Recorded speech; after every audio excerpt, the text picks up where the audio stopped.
আজকে তোমাদের সাথে খুব সহজে বাড়িতে কিভাবে টক দই পাততে হয় তার একদমই একটা সহজ প্রসেসের ভিডিও শেয়ার করতে চলেছি। নমস্কার বন্ধুরা, মিতাস ফুড জোনে তোমাদের সবাইকে আরও একবার স্বাগত জানাই। তো গরমকাল তো পড়েই গেল, আর গরমকালে কিন্তু টক দই দিয়ে আমরা বাড়িতে অনেক কিছু বানিয়ে খাই, আর বাড়িতে টক দই পাতা নিয়ে অনেক সময় কিন্তু বিশেষ ঝামেলাও মনে হয়। তাই আজকে তোমাদের সাথে একদম সহজ রেসিপি শেয়ার করতে চলেছি। তো চলো দেখে নেওয়া যাক আজকের ভিডিওটি।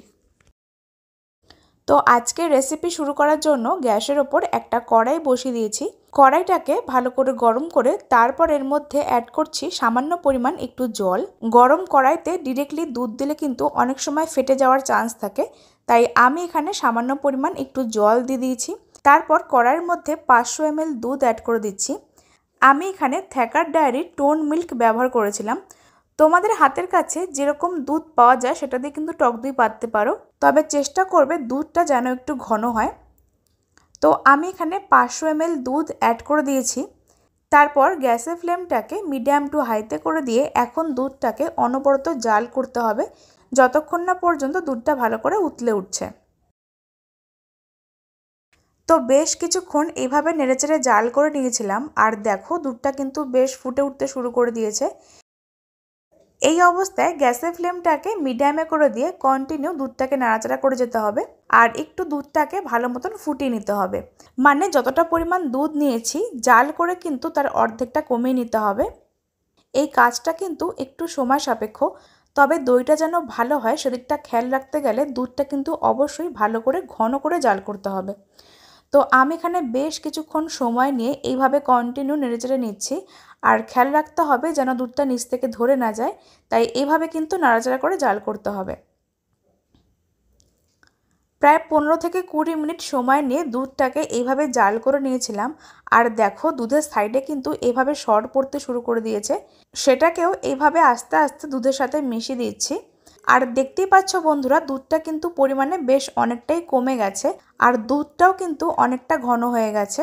তো বন্ধুরা দেখতেই পাচ্ছ আমি এই অবস্থায় গ্যাসের ফ্লেমটাকে বন্ধ করে দিয়েছিলাম। এইভাবে কিন্তু দুধটাকে ভালো মতন জাল করে ঘন করতে হবে আর পরিমাণে কমিয়ে নিতে হবে, তাহলে কিন্তু দইটা পারফেক্টভাবে বসবে। তো এবার অন্য একটা পাত্রে আমি কিছুটা পরিমাণ টক দই অনেকক্ষণ আগে থেকে জল ঝরাতে দিয়েছিলাম।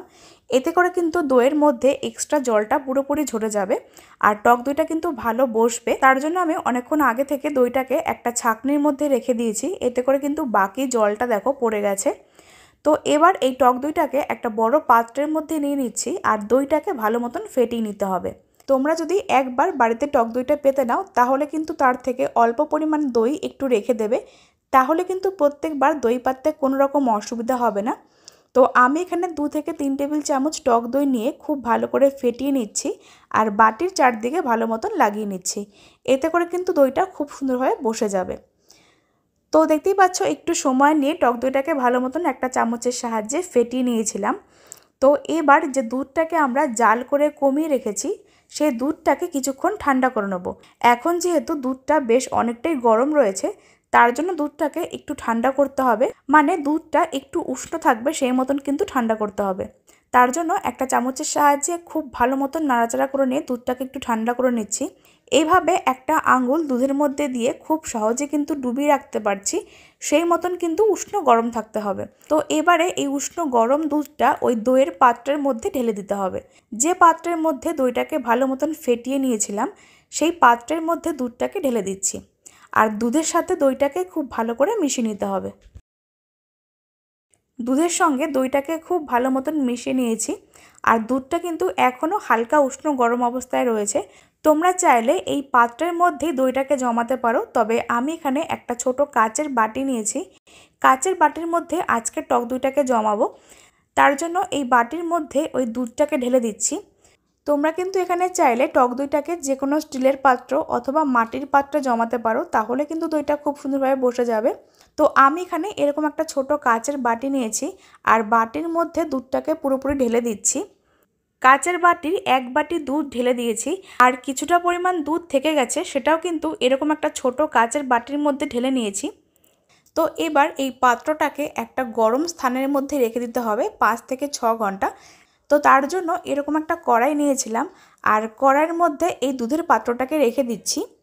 তারপর ওপর দিয়ে একটা ঢাকা চাপা দিয়ে দিচ্ছি। আর খেয়াল রাখতে হবে যেন ঢাকার মধ্যে কোনো রকম ছিদ্র না থাকে, তাহলে কিন্তু দইটা ভালোভাবে বসবে না। তো পুরোপুরি ঢাকা চাপা দিয়ে দিলাম। তারপর কড়াইটাকে একটা গরম জায়গায় রেখে একটা কাপড় চাপা দিয়ে 5 থেকে 6 ঘন্টা অথবা ওভারনাইট রেখে দেব। আর দেখতেই পাচ্ছ দুটো বাটি কিন্তু আমি বার করে নিয়েছি। আর দইটা কিন্তু একদম পারফেক্টভাবে জমে গেছে, তোমরা একটু লক্ষ্য করলেই বুঝতে পারবে।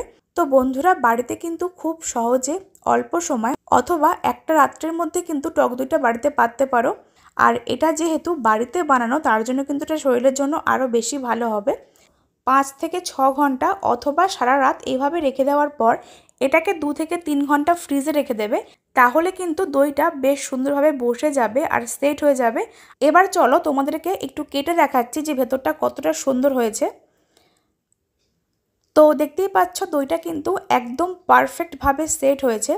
তোমরা কিন্তু দইয়ের থিকনেসটা একটু লক্ষ্য করলে বুঝতে পারবে যেটা কতটা পারফেক্টভাবে বসে গেছে। বন্ধুরা, দেখলে তো কত সহজে বাড়িতে কিন্তু একদম বিনা ঝামেলায় একটু সময় ব্যয় করলে কিন্তু খুব সহজে তোমরা বাড়িতে দইটা পাততে পারো। আজকের এই রেসিপি তোমাদের কাছে ভালো লাগলে অবশ্যই একটা লাইক করে দিও।